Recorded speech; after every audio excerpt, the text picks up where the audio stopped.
This is a battlefront. A battlefront like no other in the long history of mankind's wars. This is an air front.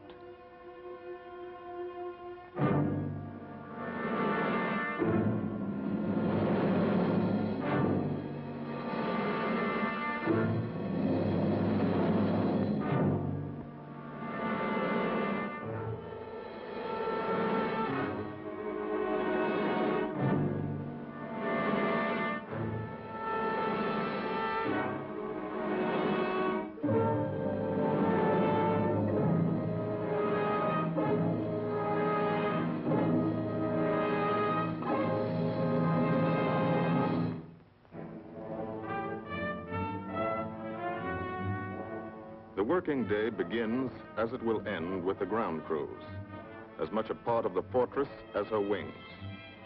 If you're a mechanic, you've got your own bomber. You get attached to it. But you know when your ship goes out on a mission, you may never see it again. So you do your work as well as it can be done, perfectly. Because you wouldn't want anything to go wrong that would be your fault.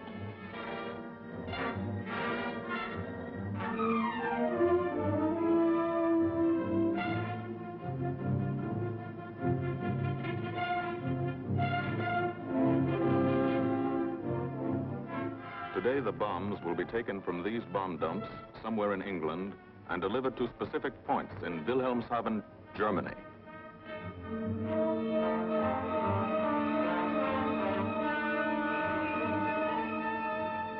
To deliver them is the job of the 8th Bomber Command, just a hauling job, yet one of the most difficult and complicated of military operations.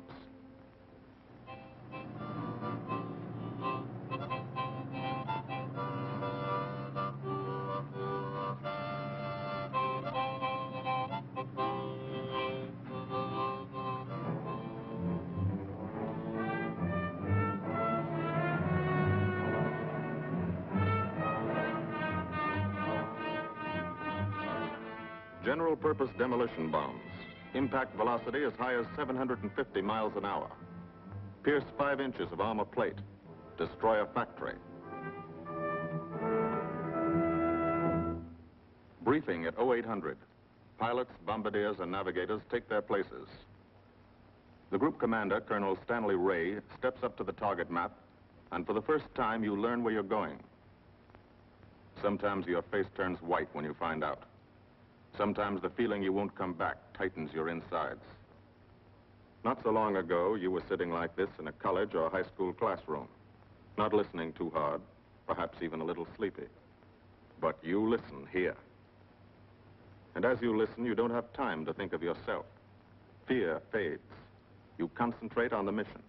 Type of formation, assembly point, 0 hour, route to target, weather, enemy fighters, enemy flak, route back home. If forced down in enemy territory, destroy equipment. If taken prisoner, give no information. Name, rank, and serial number. That's all.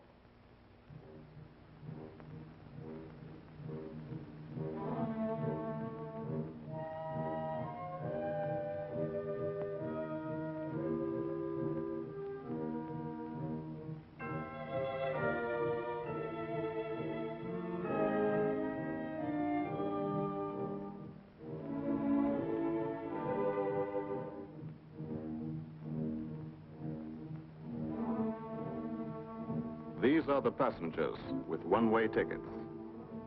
And this is the crew of the Memphis Belle, 324th Squadron, 91st Heavy Bombardment Group.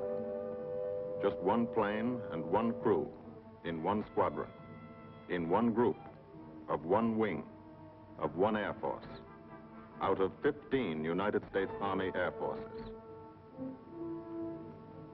Well, fellas, we've never had an easy ride over there yet. And today won't be any different.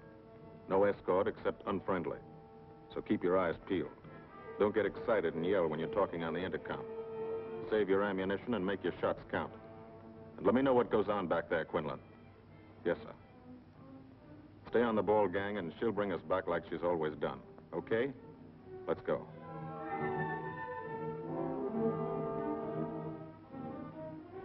They have completed 24 missions, In this, the toughest theater of air war, the big league of sky fighting, their experience is priceless.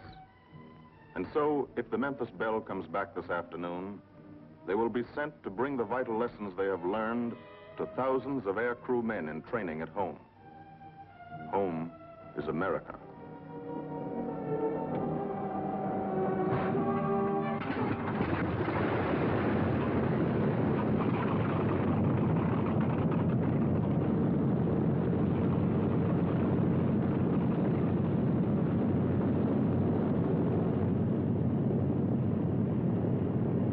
This is a battlefront, like no other in this or any war.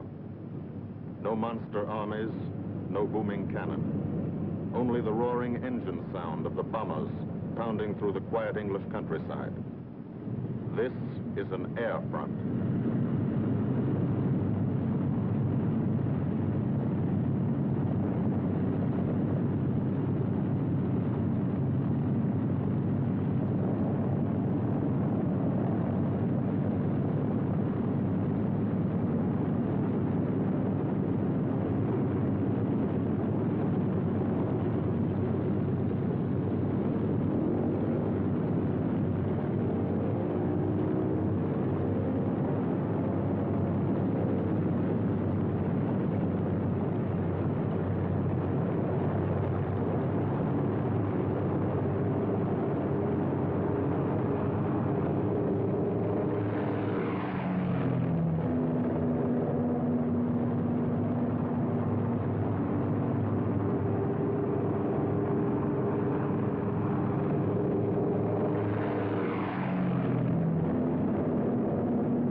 Of the Memphis Belle leave the soil of England for the 25th time. The friendly soil of England, with its ordered farms and rural hamlets, its country estates surrounded by formal gardens and well-kept parks. The England these Americans knew only from the classics they had to read in school. The England of the towns and cities, whose people have defended their island's freedom for over 1,000 years. But today, their countryside has changed. Today, their island has been converted into a gigantic bomber field, a super aircraft carrier anchored off the shores of Fortress Europe, with hangars and machine shops, with hundreds of dispersal points, perimeter tracks, and concrete runways. This is England in its 5th year of war. And this is the new battlefront, the air front, from which we seek out the enemy.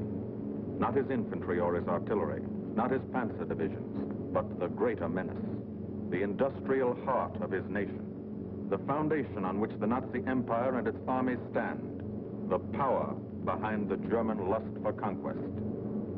The steel mills and refineries, shipyards and submarine pens, factories and munitions plants, pinpoints on the map of Europe which mean rubber, guns, ball bearings, shells, engines, planes, tanks, targets. Targets to be destroyed. And these are the destroyers, each with a belly full of bombs, and 10 men like the crew of the Memphis Belle. Pilot Captain Robert Morgan, industrial engineer from Asheville, North Carolina. He's flown this ship across the Atlantic. The other pilot, Captain Jim Verinis, business administration student at the University of Connecticut.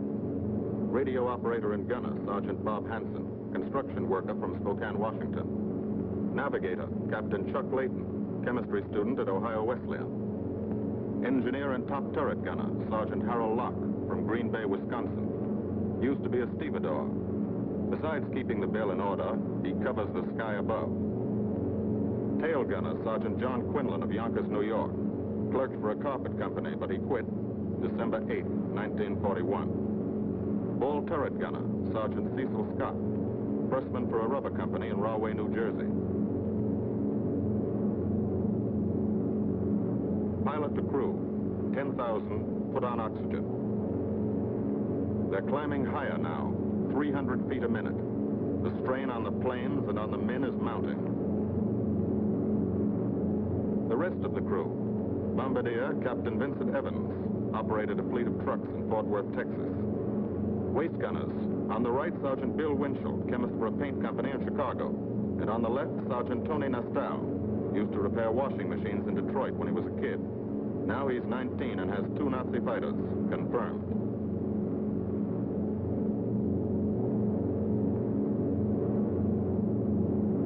It takes all of a pilot's strength to keep a 30-ton fortress in tight formation. But the formation is the bomber's best defense against enemy fighters. The planes are deployed to uncover every gun. Stepped up and down. Echelon to the right and left.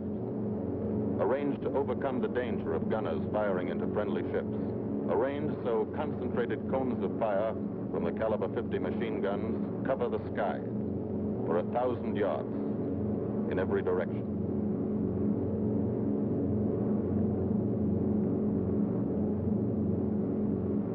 The friendly coast of England slips by below. It doesn't look like much now, but in a few hours when you come back, if you come back, this will be the most beautiful view in the world. Higher and higher, climbing to reach your best operational altitude, 25,000 feet. 5 miles straight up. So high you can't be seen from the ground with the naked eye. So high that after 1 minute without oxygen, you lose consciousness. After 20 minutes, you're dead.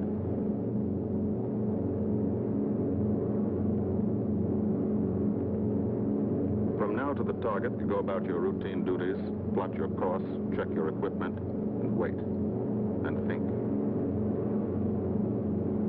Higher and colder. Temperature, 40 degrees, below zero. Take off your glove and you lose some fingers. You look out at the strange world beyond. Reflections in plexiglass, like nothing you ever saw before, outside of a dream.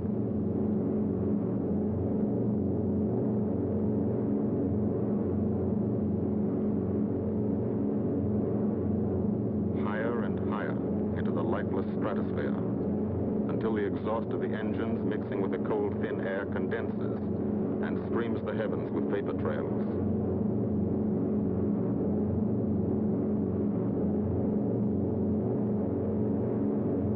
To the men in the ships, they're far from beautiful, for they point like beckoning fingers to the formation, signposts in the sky for the enemy to spot us.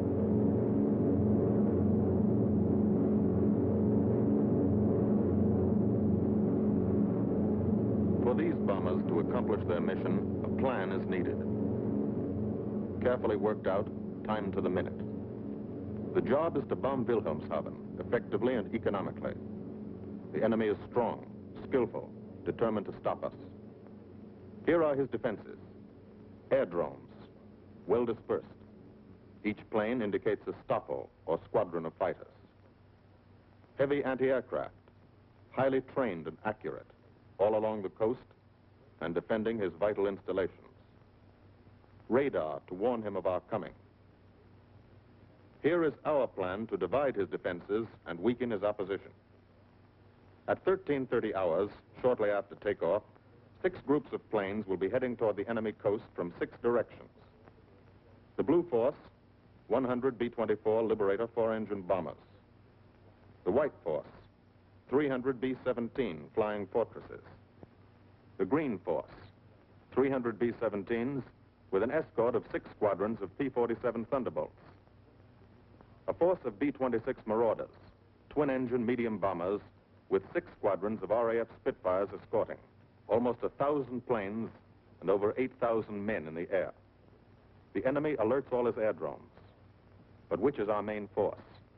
What are our targets? Where should the Nazi controllers send their fighters? It's our job to make them guess, and guess wrong. A half hour later, at 1400 hours, the Blue Force will be heading east across the North Sea with the White Force following. These enemy fighters are tied down, waiting to meet them, and will not be able to attack the Green Force. These fighters must come up to attack the Green Force, and thus will be no threat to the Blue and White Forces. The B-26s and Spitfires will bomb and strafe a key rail junction, diverting these 6 Stockholm and preventing the enemy from concentrating too many fighters on the Green Force, which is scheduled to bomb an aircraft factory at Hanover. At 1430 hours, the Blue Force will threaten this entire coastal area of northwestern Germany. Which target will it be? Flensburg? The Kiel Canal? Or will it turn suddenly and bomb Hamburg, Wegesack, or Emden? Actually, it carries no bombs at all. It's a decoy and keeps the fighters from the northern area busy while the White Force, the main effort, heads for the submarine pens of Wilhelmshaven. At 1500 hours, while the White Force is over its target, only a fraction of the available German fighter strength of the area can intercept it. Because of the Blue Force diversion and the simultaneous bombing of Hanover by the Green Force. This is the plan of battle for today, drawn up by the Combined Operations Planning Committee and approved by the Commanding General. The White Force, lead group, low squadron. We've crossed the invisible line of enemy radar. The Hun is expecting us.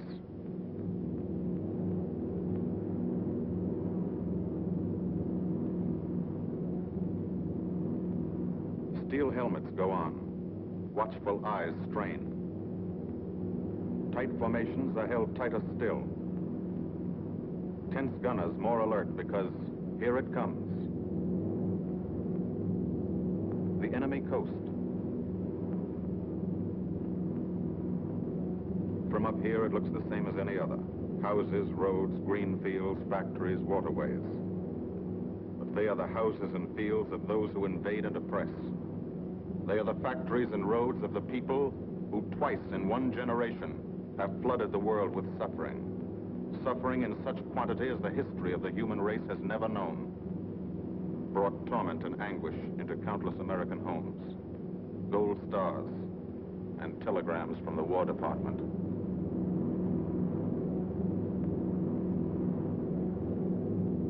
The first flak, just harmless-looking, silent puffs of smoke. Only each puff is a shell exploding, throwing shrapnel around the sky.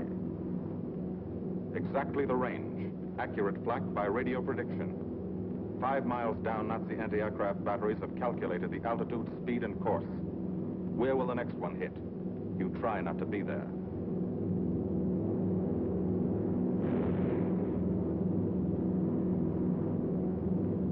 The docks and submarine pens of Wilhelmshaven. Approach to the target starts. No smoke screen can protect it.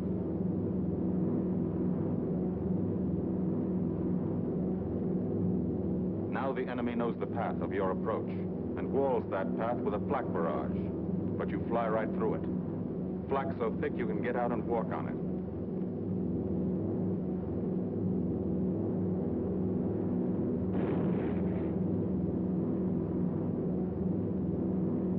Morgan changes course every 15 seconds, evasive action to confuse the flak batteries. Bomb sights set for correct altitude and speed. Bomb bay doors open. The bombing run begins. Pilot to bombardier. Okay, Vin, you've got it. Now Evans flies the Memphis Belle, controlling it through the bomb sight. And now we are most vulnerable. Committed to our bombing run, we can't dodge flak or fighters. Here's the first.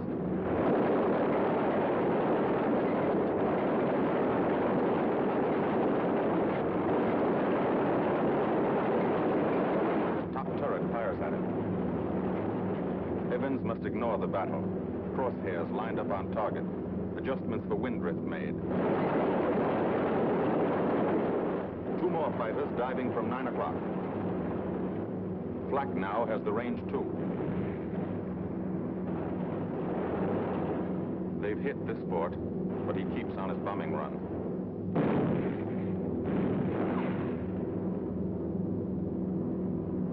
As lead bombardier, Evans's aim must be good. Every other ship in the group will drop its bombs when he drops his. Now, one pointer on the bomb site moves toward another stationary pointer. The instant they touch, bombs will release.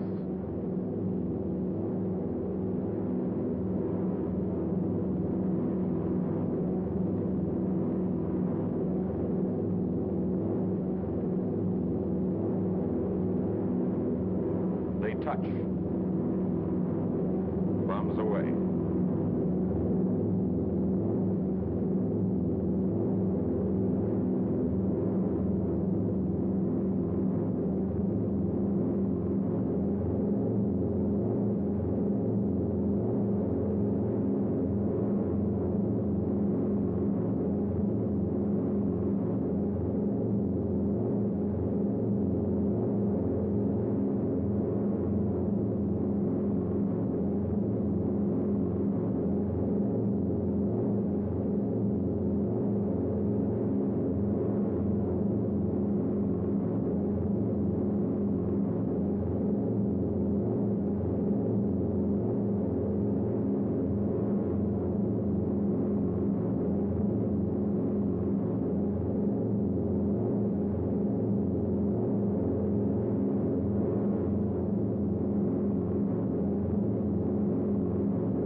Half of the mission is over, the easy half. Now to get home.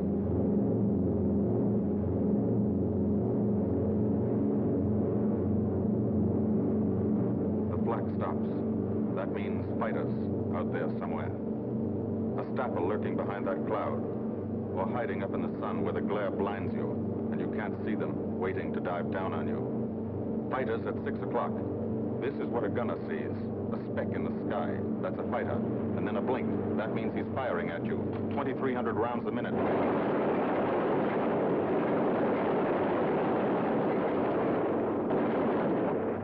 In a running battle, one of the most important instruments is the interphone. There's 4 of them. 1 o'clock high. They're coming around. Watch.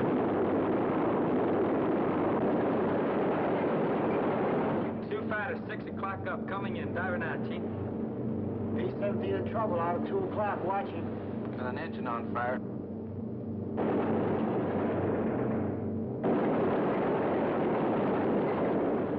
There's 2 more diving through the 94th. 3 planes, 9 o'clock, coming around. Keep your eye on them, boys. Coming around to 10.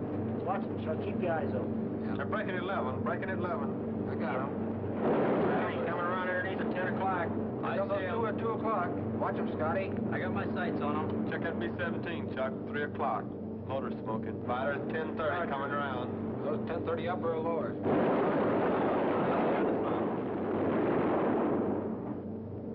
B-17 out of control at 3 o'clock.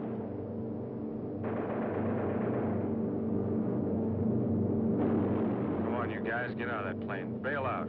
There's one. He come out of the bomb bay. Yeah, I see him. There's a tail gunner coming out. Watch out for fighters. Keep your eye on them, Bill. See any parachutes, Quinlan? 2 parachutes. So black at 9 o'clock. 8 men still in that B-17. Come on, the rest of you guys. Get out of there. Come on, bail. So far, there's 3 more shoots. Flak, 11 o'clock. Fighters, 6 Heavy o'clock. 109 at 3 o'clock. Keep after him, Mitchell. I see him. I'm on him. Come on, you son of a bitch.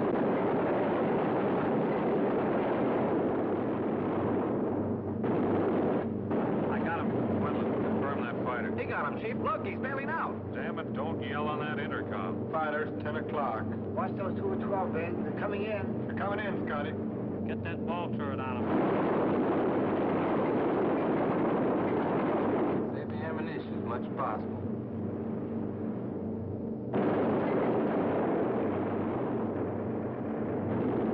Watch that fighter coming in at 3 o'clock. He's coming in a half roll. Pull her up, Chief. Pull her up. Hurry.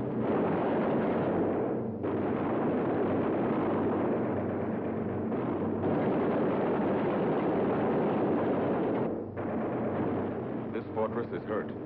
Engine on fire, losing airspeed and altitude. Drifting into the flak, alone and helpless. A straggler.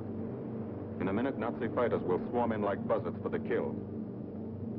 You can watch, but you can't go down to help. You keep your formation.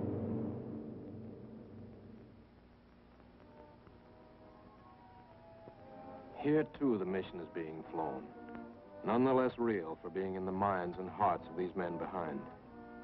Ask anybody who's been to a field in England, or anywhere else our bombers are based, and he'll tell you that there's drama here, too. Waiting to see who's coming back. To watch them, you might not realize how tense these ground crews are.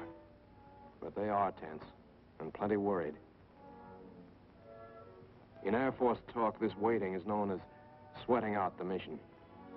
These men know the flight plan. Their watches told them when the bombers were running into enemy flak, when they were over the target, when they left the enemy coast.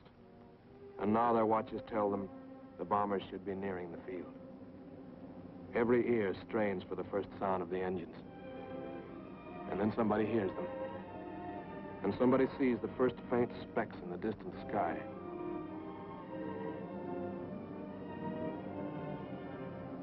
Every face turns to see and count. The watchers try to read the numbers on the ships. These planes have priority to land first. The colored flares mean wounded aboard. In the hospital window, these watching men know what that means. They know what it feels like to lie on a bouncing fortress floor for hundreds of miles through the frozen stratosphere in great pain, with the other men in your crew fighting to keep you alive until they hit the field. The field. Home. It'll be okay then, because there'll be medical care, the best, as soon as the wheels of your plane stop rolling.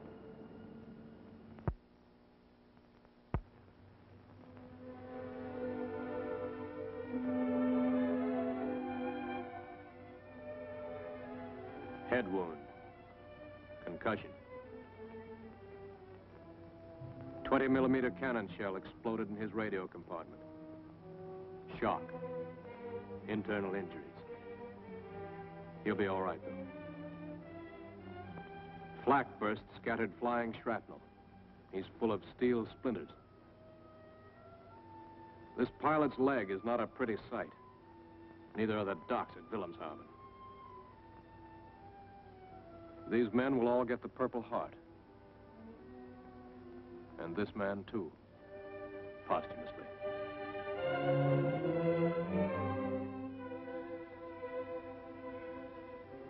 A transfusion right in the plane.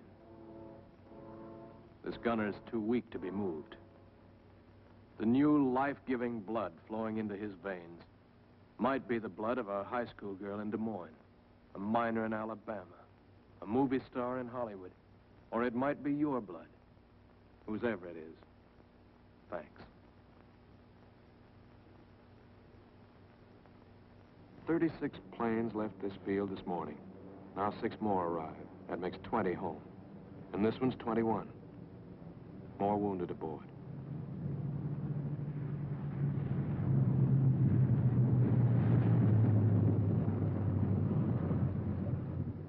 .22, coming in with his left inboard engine dead.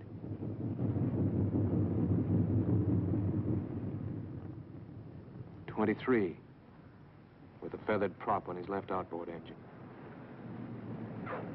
.24, Southern Comfort, with a chunk of tail gone. .25, they flew home on their luck. 26. Not a scratch. The control tower learns that 2 more landed at a British field to the south. 1 a crash landing, crew safe. That makes 28. 29. A rough landing, but her pilot's badly hurt. It's a wonder he brought her back at all. 29 planes back, so far. 29 out of 36. Our losses were heavy, but the enemy's were far heavier. We destroyed a German aircraft factory, a rail junction, submarine pens, docks, and harbor installations. That's specific, known damage. But who can tell the number of German torpedoes that will not be fired, the number of our convoys that will get through now, the soldiers' and seamen's lives that will be saved, or the battles that will be won instead of lost because of what these bombers and airmen did today.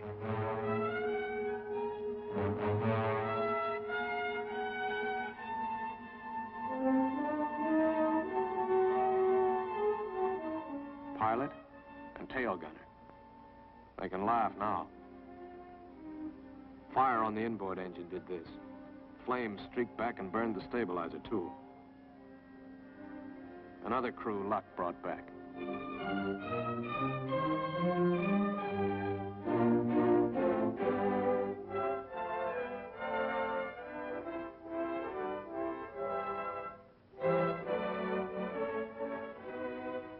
Here's old Bill. A pretty good airplane when it took off. Lost its nose, lost its navigator, bombardier wounded, top turret gunner and pilot hit. Hydraulic system shot out, no brakes, no flaps. But old Bill came back.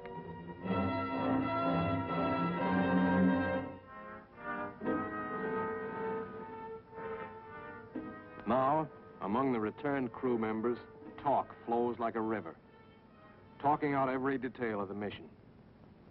These are the faces of combat, faces of Americans who have watched their comrades die, faces that can never forget the enemy, and they're in no mood to have their picture taken.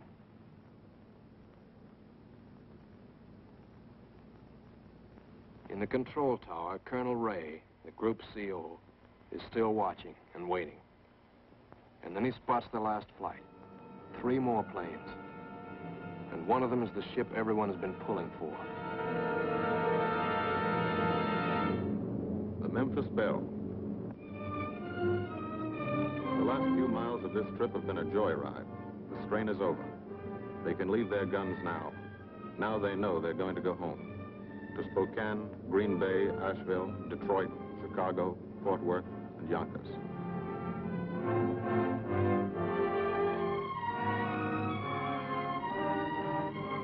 The Belle comes in for her landing. But first Morgan buzzes the field, cuts the grass with the giant fortress. It's against the rules, but this is a special occasion.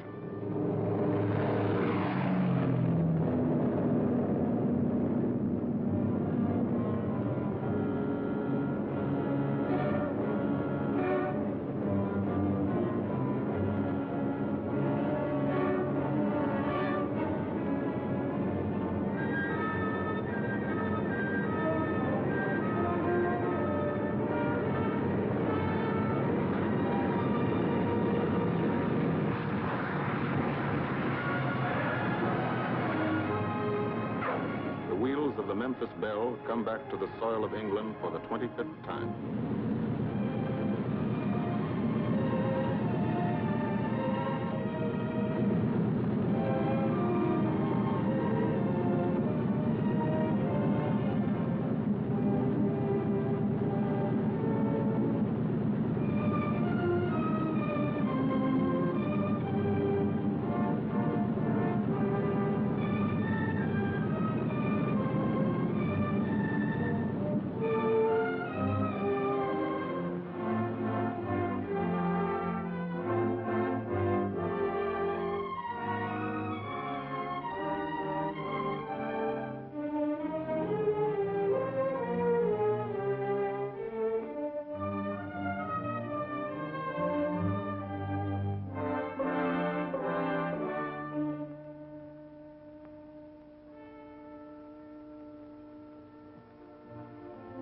This is a day they will never forget.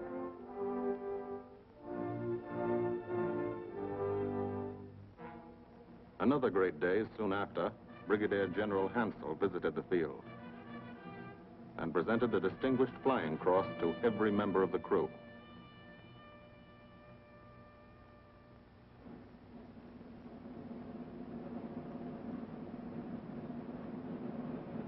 And then there was another day.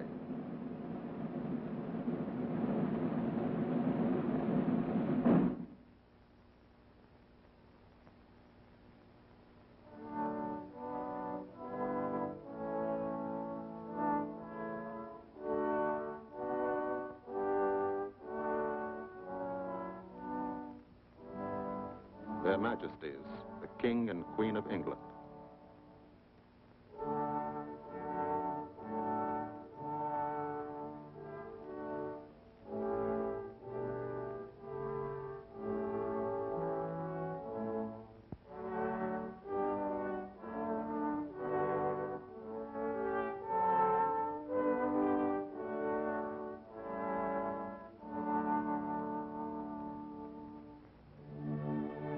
Johnny Quinlan never thought anything like this would happen to him when he left Yonkers.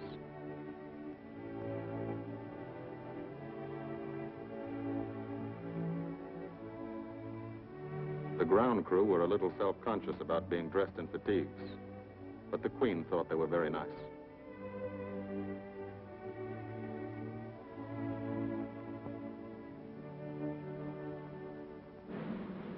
Finally, two more visitors came. General Acre, commanding the 8th Air Force, and General Devers, U.S. commander of the European Theater.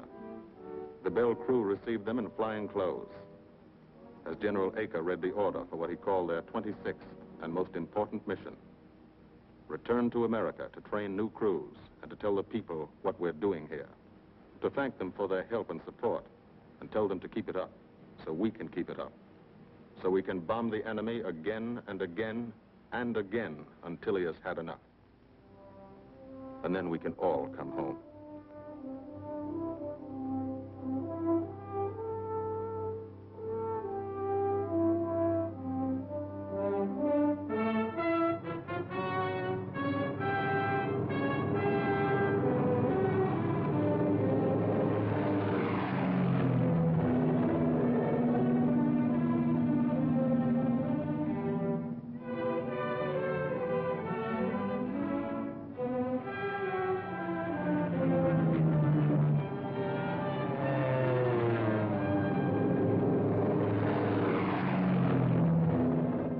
Men of the 8th Air Force, who are now flying deep into Germany, bringing destruction to targets almost 1,000 miles from their bases.